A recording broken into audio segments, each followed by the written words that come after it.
آقا حاجی یک شنبه برمیگرده، حاجی ساندی یک شنبه برمیگرده دیگه، هم مانده.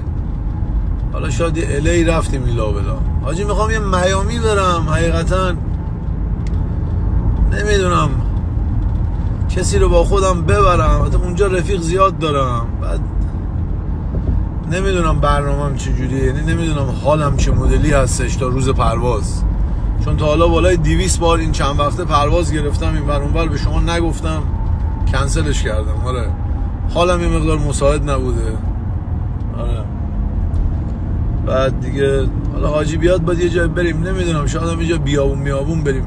آقا تمام مسافرت هایی که تو این 1.5 سال رفتم و اینا رو که تو هایلایت های من هست، اونا رو هم میخوام بذارم همه رو بعداً یه جای دیگه، یه جای خیلی خفن، حالا بهتون میگم کجاست. یه اپلیکیشنی فقط خودم ساختم.